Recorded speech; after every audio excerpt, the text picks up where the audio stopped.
السلام عليكم ورحمة الله تعالى وبركاته. الحمد لله رب العالمين. نحمد الله العظيم نصلي ونسلم على رسوله الكريم أما بعد. قال الله سبحانه وتعالى في القرآن العظيم والفرقان المجيد: أعوذ بالله من الشيطان الرجيم بفضل بسم الله الرحمن الرحيم. لا تقنطوا من رحمة الله أو كما قال الله عز وجل. صدق الله العلي العظيم.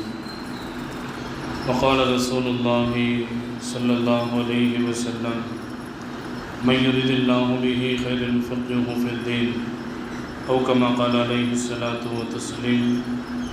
صدق نبي الله سيد البشر محمد صلى الله عليه وسلم.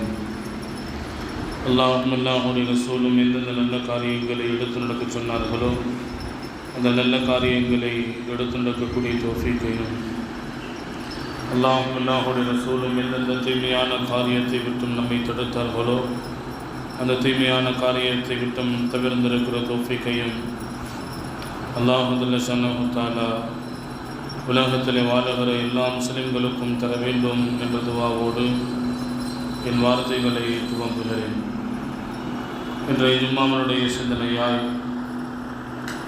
இறைவனை நம்பினோர் கைவிடப்படார் என்பது தலைப்பின் கீழ் ஒரு சில வார்த்தைகளை உங்களோடு நாம் பகிர்ந்து கொள்ள ஆசைப்படுகிறோம்.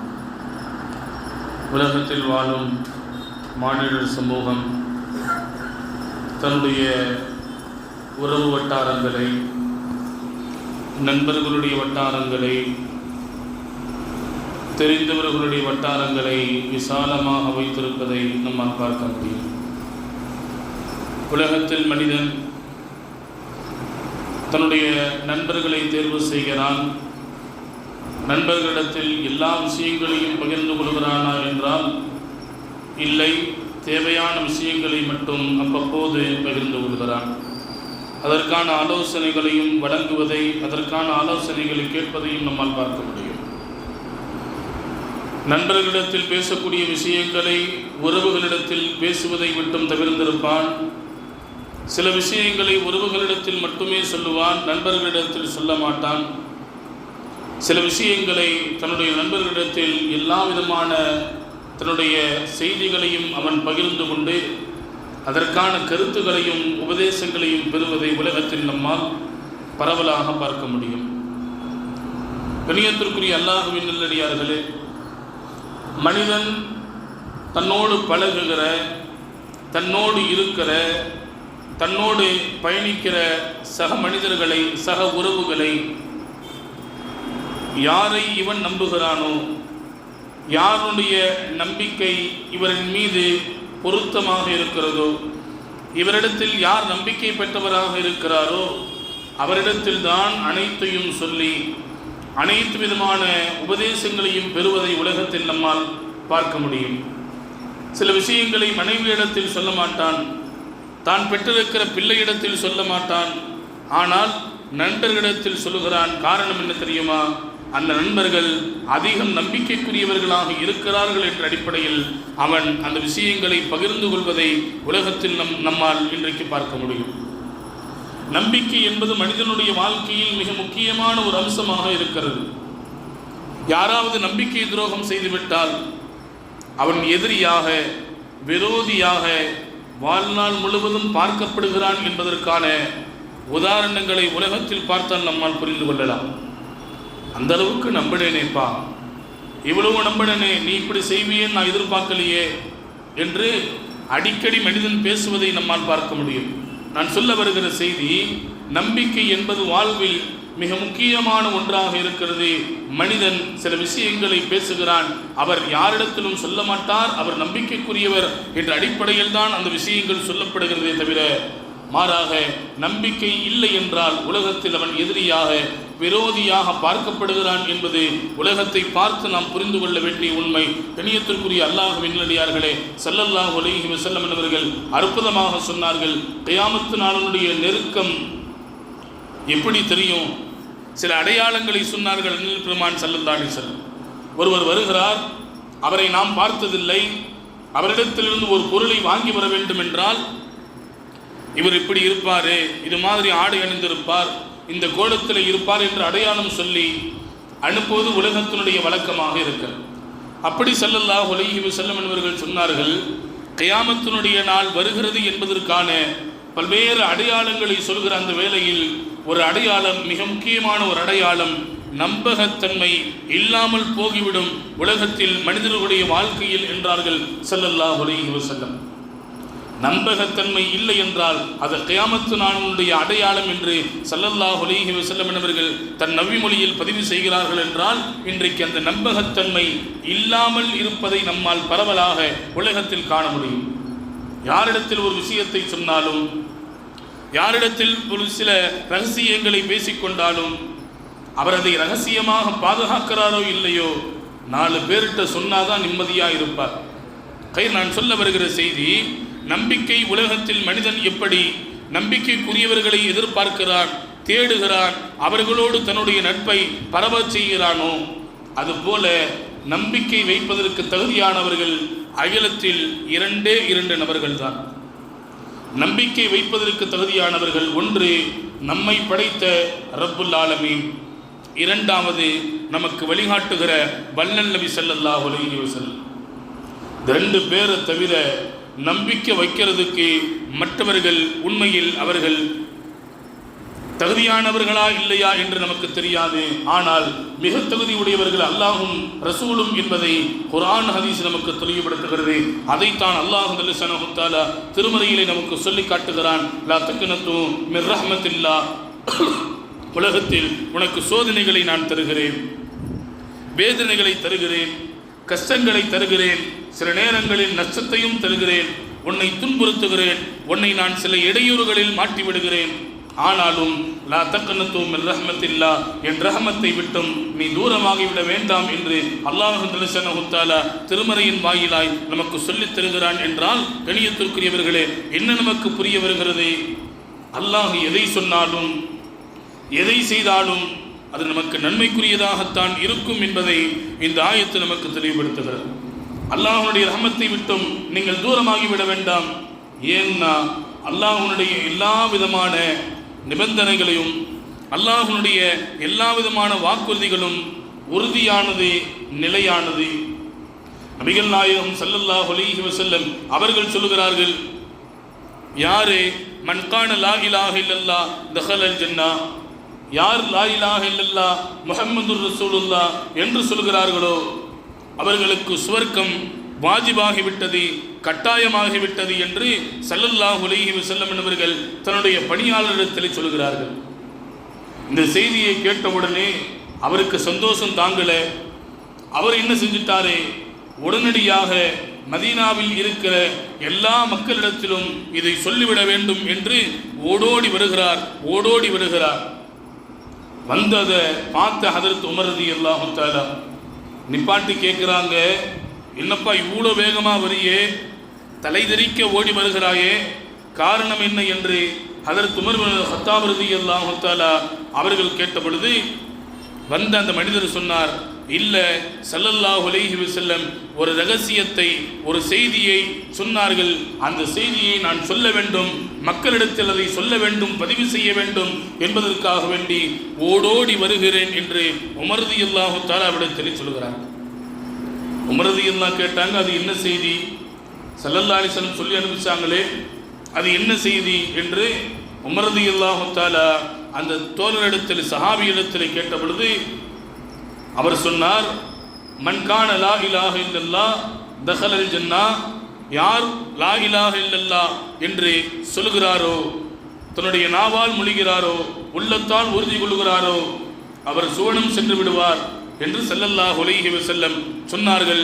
இந்த சுப செய்தியை நான் மக்களிடத்தில், சஹாபிகளிடத்தில், சஹாபியத்தான பெண்மணிகளிடத்தில் சொல்ல வேண்டும் என்பதற்காக வேண்டி ஓடோடி வருகிறேன் என்று சொன்ன பொழுது கேட்ட உமர் ரலியல்லாஹு பலார்னு அரைஞ்சிட்டாங்க. உமர் ரலியல்லாஹு தஆலா உடனடியாக இவர் அண்ணல் பெருமான் ஸல்லல்லாஹு அலைஹி வஸல்லம் அன்னவர்களிடத்தில் செல்கிறார்.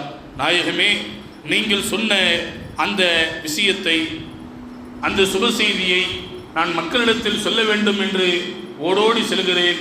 ஆனால் உமர் ரலியல்லாஹு தஆலா அவர்கள் என்னை அடித்து விட்டார்கள் என்று சொன்ன பொழுது உமர் ரலியல்லாஹு கூப்பிட்டு கேட்டாங்க, அவர் சொன்ன செய்தி நல்ல செய்தி தானே, ஏனப்பா அடிக்கிறாய் என்று கேட்ட பொழுது ஸல்லல்லாஹு அலைஹி வஸல்லம் அன்னவர்களிடத்தில் உமர் ரலியல்லாஹு தஆலா அவர்கள் சொன்னார்கள், லா இலாஹ இல்லல்லாஹ் முஹம்மதுர் ரசூலுல்லாஹ் என்று யார் சொல்கிறாரோ அவர் சோனம் சென்று விடுவார் என்று நாயகமே, நீங்கள் சொன்னீர்களே, இந்த செய்தியை மக்களிடத்தில் சொன்னால் அவர்கள் அமல்களின் விஷயத்தில் பொடுபோக்காக இருந்து விடுவார்களோ என்று அஞ்சிதான் நான் இவரை அடித்தேன் என்று ஸல்லல்லாஹு அலைஹி வஸல்லம் அவர்களிடத்திலே உமர் ரலியல்லாஹு தஆலா சொன்னாங்க.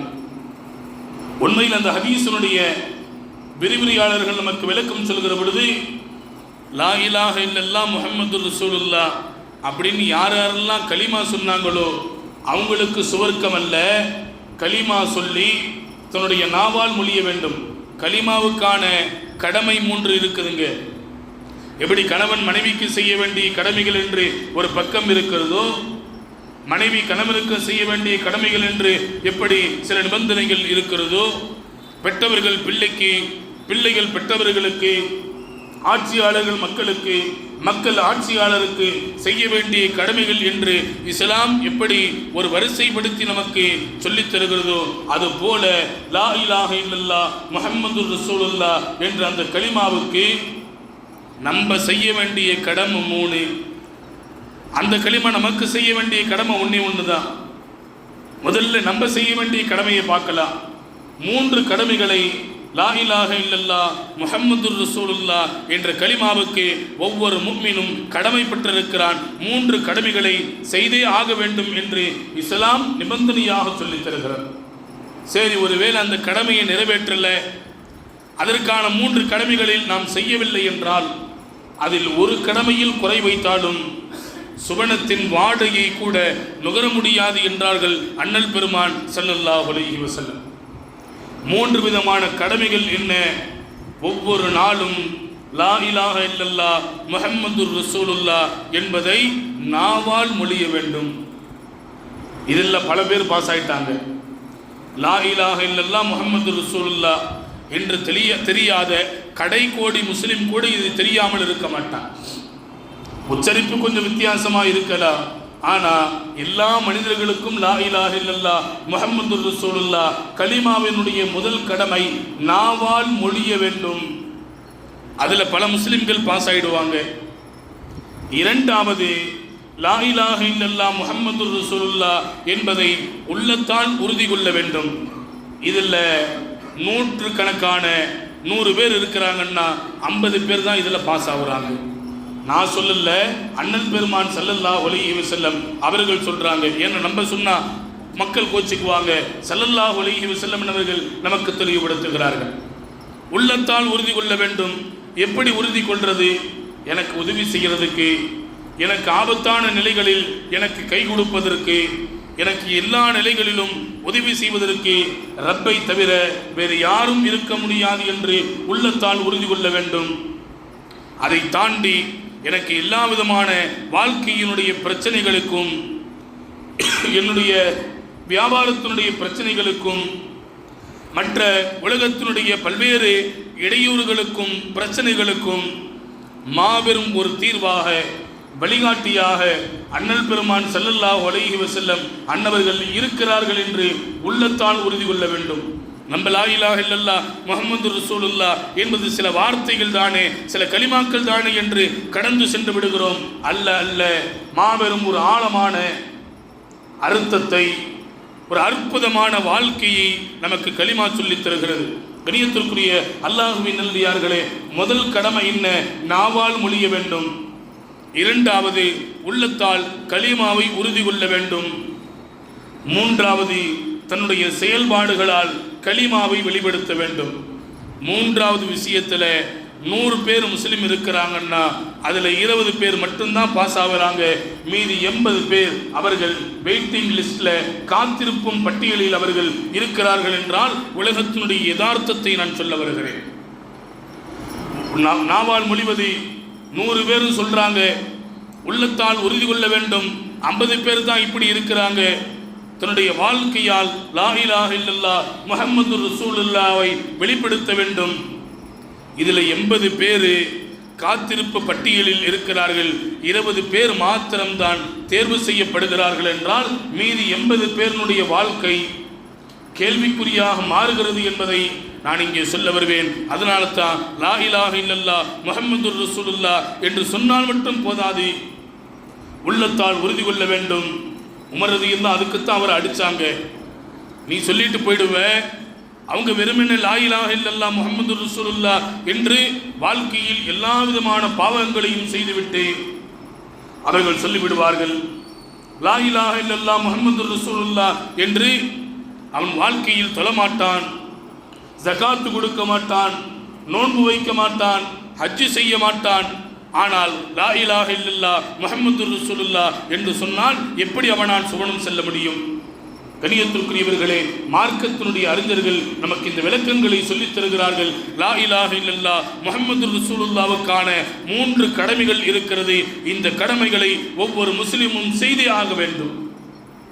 அப்படி செய்யல 2 மட்டும் நிறைவேற்றுறாரு, 1 நிறைவேற்றலன்னா அவர் அல்லாஹ்விற்கும் அவருக்கும் உள்ள ரகசியம், அவர் சுவனத்தினுடைய வாடையை கூட நுகரமாட்டார் என்று மார்க்கத்தினுடைய மேதைகள் நமக்கு விளக்கம் சொல்லித் தருகிறார்கள். என்றால் இந்த 3 கடமைகளை நம்மில் யார் சரிவர செய்கிறோம் என்று இந்த நேரத்தில் நம்முடைய உள்ளத்தை ஒராசி பார்க்க வேண்டிய ஒரு தருணமாய் இந்த தருணத்தை எடுத்துக்கொள்ள வேண்டும். கணியத்திற்குரிய அல்லாஹ் நல்லடியார்களே, ஆனால் கலிமா நமக்கு செய்ய வேண்டிய கடமை ஒன்று இருக்கிறது. அது என்ன கடமை தெரியுமா? யார் லா இலாஹ இல்லல்லாஹ் முஹம்மது ரசூலுல்லாஹ்வை நாவால் மொழிந்து முதல் கடமை, உள்ளத்தால உறுதி கொண்டு 2வது கடமை, 3வது செயல்களால் வெளிப்படுத்துகிறாரோ இவருக்கு கலிமா செய்யக்கூடிய ஒரு கடமை என்ன தெரியுமா? அந்த கடமையை கலிமா சரியாக நிறைவேற்றிக் கொண்டிருக்கிறது. இறைவனின் பொருத்தத்தை, இறைவனின் திருப்தியை இந்த கலிமா பெற்றுத் தருகிறது என்று நபிகள் நாயகம் ஸல்லல்லாஹு அலைஹி வஸல்லம் அவர்கள் சொல்லுகிறார்கள். என்றால் யாருடைய வாழ்க்கை இப்படி அமைந்து விடுகிறதோ அவர்களை அல்லாஹ் உலகத்தில் பொருந்திக் கொள்கிறான் என்பதற்கான அடையாளங்களை உலகத்தில் பார்த்தால் பரவலாக நம்மால் புரிந்து கொள்ள முடியும். ஹதரத் நூஹ் அலைஹிஸ்ஸலாம் தன்னுடைய மகனுக்கு 4 உபதேசங்களை செய்கிறார்கள். மகனே, 4 விதமான உபதேசங்களை உனக்கு நான் செய்கிறேன். அந்த உபதேசத்தை உன் வாழ்வில் நீ எடுத்து நடக்க வேண்டும் என்றார்கள் ஹதரத் நூஹ் அலைஹிஸ்ஸலாம். 4 உபதேசங்கள். 2ஐ உன் வாழ்க்கையில் ஒருபோதும் விட்டுவிடாதே, 2ஐ உன் வாழ்வில் ஒருபோதும் இணைத்துக் கொள்ளாதே, செய்து விடாதே. 2 என்ன? ஹதரத் நூஹ் அலைஹிஸ்ஸலாம் தன்னுடைய மகனுக்கு சொல்கிறார்கள், லா இலாஹ இல்லல்லாஹ் என்ற அந்த கலிமாவை உன் வாழ்வில் எடுத்துக்கொள். உன் வாழ்வில் எடுத்துக்கொண்டாய் என்றால் அதன் பிரகாரம் உன் வாழ்வை நீ அமைத்துக்கொள். இந்த லா இலாஹ இல்லல்லாஹ் என்ற கலிமா இருக்குது, சாதாரணமான விஷயம் அல்ல. 7 வானம் 7 பூமி ஒரு தராசினுடைய தட்டிலே வைக்கிறோம். கலிமாவை ஒரு தராசினுடைய தட்டிலே வைத்தால் கலிமாவுடைய தட்டுத்தான் கணத்தால் தாழும் என்று ஹதரத் நூஹ் அலைஹிஸ்ஸலாம் அவர்கள் சொல்லுகிறார்கள். என்றால் நாம் யோசித்து பார்க்கிறோம், 7 வானம் 7 பூமி சாதாரண விஷயமா? எவ்வளவு பிரம்மாண்டமான பொருட்கள் இருக்கிறது, எவ்வளவு மதிப்புக்குரிய பொருட்கள் இருக்கிறது. அதையெல்லாம் தாண்டி இன்றைக்கு நகை, பணமும் பொருளும் மனிதர்களுடைய உள்ளத்தில் இன்றைக்கு ஊசலாடி கொண்டிருக்கிறது. மாபெரும் மலைகள் இருக்கிறது. உலகத்தினுடைய வெயிட்டு எவ்வளவு பெரிய வெயிட்டா இருக்கும், ஆனால் அந்த கலிமா அதை தகர்த்து விடுகிறது என்றால் ஹதரத் நூஹ் அலைஹிஸ்ஸலாம் அவர்கள் தன்னுடைய மகனுக்கு சொல்லுகிறார்கள், உன் வாழ்வில் லா இலாஹ இல்லல்லாஹ் அந்த கலிமாவை ஒருபோதும் நீ விட்டு விடாது. அதை நீ எடுத்துக்கிட்டன்னா உன் வாழ்வில் நீ வெற்றி பெறுவதற்கான வழியை நீ தேர்வு செய்து விட்டாய் என்பதற்கான அடையாளம் என்றார்கள் லா இலாஹ இல்லல்லாஹ் என்ற அந்த வார்த்தையை. நம்மில் எத்தனை பேர் அந்த கலிமாவை எடுத்திருக்கிறோம், நம் வாழ்வில் நடந்திருக்கிறோம் என்று சிந்திக்க கடமைப்பட்டிருக்கிறோம். அந்த கலிமாவினுடைய அர்த்தம் கூட கசப்பான உண்மைதான். ஆனாலும் பதிவு செய்கிறேன், அந்த கலிமாவினுடைய அர்த்தம் கூட என்னை உட்பட நம்மில் பலருக்கு தெரியவில்லை என்றால் ரப்புக்கு முன்னால் எல்லா விதமான கேள்விகளுக்கும் நாம் பதில் சொல்ல வேண்டியது இருக்கிறது என்பதை நான் இங்கே பதிவு செய்ய ஆசைப்படுகிறேன். லா இலாஹ இல்லல்லாஹ் முஹம்மது ரசூலுல்லாஹ் யார் வேளானும் சொல்லுவாங்க, சின்ன பிள்ளை கூட இன்றைக்கு சொல்லும். ஆனால் விவரம் தெரிந்த, உலகத்தினுடைய எல்லா விதமான விஷயங்களையும் தெரிந்த மனிதர்களுக்கு கூட இன்றைக்கு கலிமாவினுடைய அடிப்படையான அர்த்தம் நமக்கு தெரியவில்லை என்றால், முஸ்லிம்களாக 50 வருடங்கள், 40 வருடங்கள், 30 வருடங்கள், 70 வருடங்கள் நாம் இஸ்லாத்தில் பயணிக்கிறோம். வெக்கம் என்ன, கலிமாவினுடைய அர்த்தம் கூட நமக்கு தெரியவில்லை. நான் சொல்ல வருகிற செய்தி, நூஹ் அலைஹிஸ்ஸலாம் தன்னுடைய பிள்ளைக்கு சொல்லுகிறார்கள். எப்போ சொல்லுவாங்க? நம்ம அப்படி நடந்தா, நம்ம பிள்ளைக்கு சொன்னா பரவாயில்ல, அத்தாவும் அப்படித்தான் நடக்கிறாரு, நம்மளும் அப்படித்தான் நடக்கணும் போல அப்படின்னு அந்த பிள்ளை அந்த வார்த்தையை மிகுந்த கவனத்தோடும் கண்ணியத்தோடும் எடுத்துக்கொள்வார். நம்மளே கவனக்குறைவோடு இருந்து நம்முடைய பிள்ளைகளுக்கு மார்க்கத்தினுடைய விஷயத்தில் உபதேசம் செய்தால், உட்காந்து தண்ணி குடிக்கணும்ப்பா அப்படின்னு நீங்கள் பிள்ளைகிட்ட சொன்னால் முதல்ல அவன் பார்க்கறது அத்தா உட்காந்து குடிக்கிறாரா, சலான் சொல்லிட்டு உள்ளே வரணும்ப்பா, அத்தா சலான் சொல்கிறாரா. அப்படி இல்லைன்னு வச்சுக்கோங்களேன், இஸ்லாத்தில் அவன் நடிப்பவனாக மாறிவிடுகிறான். அத்தா இருக்கும்போது மட்டும் சலாம், அத்தா இருக்கும்போது மட்டும் உட்கார்ந்து தண்ணி குடிக்கிறது, மற்ற நிலைகளில் இறைவனை அஞ்சுவதை அவன் விட்டு விடுகிறான். உலகத்தில் இந்த உதாரணங்களை பல்வேறு இடங்களில் நம்மால் பார்க்க முடியும். நான் சொல்ல வருகிற செய்தி, தன்னுடைய மகனுக்கு நூஹ் அலைஹிஸ்ஸலாம் அவர்கள் சொல்கிறார்கள் என்றால் தன் வாழ்வை எந்த அளவுக்கு பரிசுத்தமானவர்களாக அவர்கள் மாற்றியிருப்பார்கள் என்பதை நான் இங்கே யோசிக்க ஆசைப்படுகிறேன். கலிமாவை உன் வாழ்க்கையில் விட்டுறாத, அதை எடுத்து உன் வாழ்க்கையாக நீ அமைத்துக்கொள். இரண்டாவது, சுபஹானல்லாஹி வபிஹம்திஹி சுபஹானல்லாஹில் அஸீம் வபிஹம்திஹி. இதனுடைய பிரயோஜனம் என்ன தெரியுமா? 2 ரகசியங்களை இந்த கலிமா தனக்குள்ளே மறைத்து வைத்திருக்கிறார். 2 ரகசியம் இருக்குது. முதல் ரகசியம் என்னன்னா, உலகத்தில் அல்லாஹ்வுடைய எல்லா படைப்புகளும் இந்த கலிமாவை கொண்டுதான் தன் தேவைகளை பூர்த்தி செய்து கொள்கிறது என்று மார்க்கத்தினுடைய அறிஞர்கள் நமக்கு விளக்கம் சொல்லித் தருகிறார்கள். உலகத்தில் பறவைகள் இந்த கலிமாவை சொல்கிறது, உலகத்தில் விலங்கினங்கள் இந்த கலிமாவை சொல்கிறது, நீரில் வாழக்கூடிய எல்லா விதமான உயிரினங்களும் இந்த கலிமாவை சொல்கிறது. ஏன் சொல்லுது தெரியுமா? அதை சொல்றதுனால நம்முடைய தேவை நிறைவேற்றப்படுகிறது என்பதற்காக வேண்டி அல்லாஹ்வுடைய எல்லா படைப்புகளும் இந்த கலிமாவை சொல்வதன் மூலமாக தன்னுடைய தேவைகளை அது பெற்றுக்கொள்கிறது. என்ன கலிமா? சுபஹானல்லாஹி வபிஹம்திஹி சுபஹானல்லாஹில் அஸீம் வபிஹம்திஹி. இந்த கலிமா 2 ரகசியத்தை தனக்குள்ள மறைச்சி வச்சிருக்குது. முதல் ரகசியம் என்ன? தன்னுடைய தேவைகள் இருந்தால் ரப்புக்கு முன்னால் இந்த கலிமாவை நாம் கேட்கிற பொழுது, இந்த கலிமாவை நாம் உச்சரிக்கிற பொழுது நம்முடைய தேவைகள் இலகுவாக, சீக்கிரமாக, விரைவாக நிறைவேற்றப்படுகிறது என்று மார்க்கத்தினுடைய அறிஞர்கள் நமக்கு விளக்கம் சொல்லித் தருகிறார்கள். இரண்டாவது ரகசியம் என்ன தெரியுமா? ஸல்லல்லாஹு அலைஹி வஸல்லம் என்பவர்கள் மேராஜுக்கு சென்றிருந்தாங்க. மேராஜுக்கு போயிட்டு எல்லாம் அல்லாஹ்விடத்தில் பேச வேண்டிய சம்பாஷணைகளை எல்லாம் முடித்துவிட்டு மீண்டும் வந்த பொழுது ஹஜ்ரத் இப்ராஹிம் அலைஹிஸ்ஸலாம் 6வது வானத்தில் இருந்தாங்க. 6வது வானத்தில் ஹஜ்ரத் இப்ராஹிம் அலைஹிஸ்ஸலாம் அவர்களை மீண்டும் சந்திக்கிற பொழுது இந்த உம்மத்திற்கு 2 உபதேசங்களை செய்தார்கள். ஒன்று என்ன? சலாம் சொன்னாங்க ஹஜ்ரத் இப்ராஹிம் அலைஹிஸ்ஸலாம், பதில் சொல்லுங்களேன், வா அலைக்கும் அஸ்ஸலாம். இரண்டாவது விஷயம் என்னன்னா, உங்களுடைய உம்மத்தை இந்த தஸ்பீஹ அதிகமாக செய்ய சொல்லுங்க. சுபஹானல்லாஹி வபிஹம்திஹி சுபஹானல்லாஹில் அஸீம் வபிஹம்திஹி. ஏன் தெரியுமா? சுவர்க்கம் இருக்கிறது, பொட்டல் மைதானமாக இருக்கிறது, காலி மைதானமாக இருக்கிறது, வெறும் தரையாக இருக்கிறது. யார் தன் வாழ்வில் ஒரு முறை அல்லது ஒரு நாளைக்கு ஒரு முறை இந்த தஸ்பீஹை சொல்கிறாரோ அவனுடைய பெயர் எழுதி ஒரு மரம் நடப்படுகிறது என்றார்கள் ஹதரத் இப்ராஹிம் அலைஹிஸ்ஸலாம். ஹதரத் நூஹ் அலைஹிஸ்ஸலாம் தன்னுடைய மகனுக்கு சொல்றாங்க, இந்த கலிமாவை உன் வாழ்க்கையில உச்சரிக்காத நாளே இருந்து விடக்கூடாது. உன் வாழ்நாளில் ஒவ்வொரு நாளும் அதிகம் அதிகம் அதிகம் இந்த கலிமாவை நீ உச்சரிக்க வேண்டும் என்று நூஹ் அலைஹிஸ்ஸலாம் தன்னுடைய மகனுக்கு இந்த உபதேசத்தை செய்கிறார்கள் என்றால் நாம் யோசித்து பார்க்கிறோம். நம்முடைய பிள்ளைகளுக்கு நல்ல விஷயங்களை நாம் சொல்லித் தருகிறோமோ இல்லையோ, அதன் பிரகாரம் நம் வாழ்வை நாம் அமைத்துக் கொண்டிருக்கிறோமா என்று சிந்திப்பதற்கு நாம் கடமைப்பட்டிருக்கிறோம். நூஹ் அலைஹிஸ்ஸலாம் 2 விஷயத்தை நீ வாழ்க்கையில எடுத்துக்கணும். தன்னுடைய மகனுக்கு சொல்றாங்க, 2 விஷயத்தை உன் வாழ்வில் அறவே இருக்கக்கூடாது, உன் வாழ்வில் அறவே அதை பற்றி நீ யோசிக்க கூடாது. 2 விஷயம் என்ன? எடுக்கக்கூடாத 2 விஷயங்கள். ஒன்று, ரப்புக்கு இணை வைத்து விடக்கூடாது. 2வது, பெருமை அடித்து விடக்கூடாது. நம்ம இன்னைக்கு சிறுக்குன்னு சொல்றோம் இல்லை, இணை வைப்பது. அது நம்ம போய் அல்லாஹ்வை தொழுவாம, இல்லை லா இலாஹ இல்லல்லாஹ் யாரெல்லாம் சொல்லலையோ அவங்க தான் இணை வைக்கிறாங்க அப்படின்னு நினைக்கிறோமா இல்லையா? இதெல்லாம் ஒரிஜினலான சிறுக்கு. அந்த சிறுக்கினுடைய சில கிளைகள் என்று இருக்கிறது.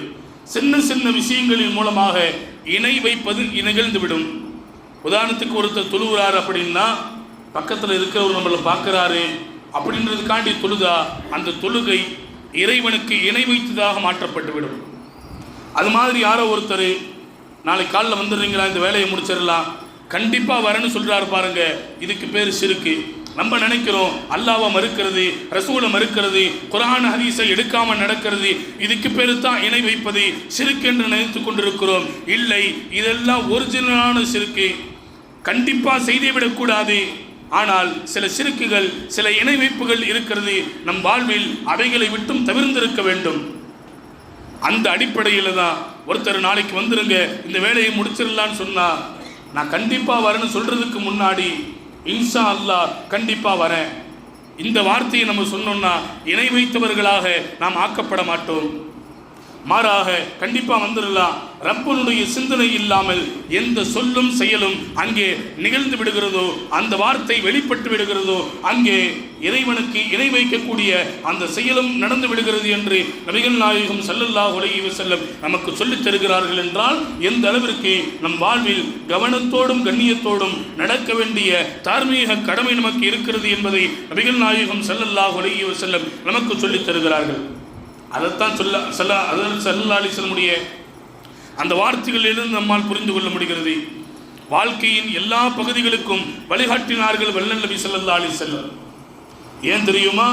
ஒரு மனிதர் உலகத்தில் வாழுகிற பொழுதே இறைவனின் பொருத்தத்தை அடைந்து விட வேண்டும், இறைவனுடைய பொருத்தத்தை அடைந்து விட வேண்டும் என்பதற்காக வேண்டி வாழ்க்கையின் எல்லா தளங்களிலும் எல்லா நிலைகளிலும் பகுதிகளிலும் என்று அண்ணல் பெருமான் ஸல்லல்லாஹு அலைஹி வஸல்லம் நமக்கு வழிகாட்டி இருக்கிறார்கள். என்றால் யோசித்து பார்க்கிறோம், அண்ணலாருடைய வாழ்க்கையை எடுத்து நடந்தால் இம்மையிலே நாம் இறைவனின் பொருத்தத்தை அடைந்து விடலாம்.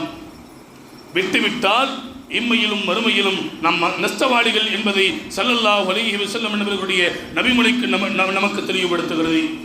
நூஹ் அலைஹிஸ்ஸலாம் அதைத்தான் தன்னுடைய மகனுக்கு சொன்னார்கள், இணை வைத்து விடாதே, பெருமை அடித்து விடாதே. இந்த 2 விஷயத்தில் இந்த உம்மத் இன்றைக்கு கவனக்குறைவோடும் பொடுபோக்காகவும் இருக்கிறது என்பதை நான் இந்த நேரத்தில் வருத்தத்தோடு பதிவு செய்வேன். அதைத்தான் அல்லாஹ் குர்ஆனிலே சொல்கிறான், லா தக்னது மிர் ரஹ்மத்தில்லாஹ், என்னுடைய ரஹ்மத்தை விட்டும் நீங்கள் தூரமாகி விட வேண்டாம்.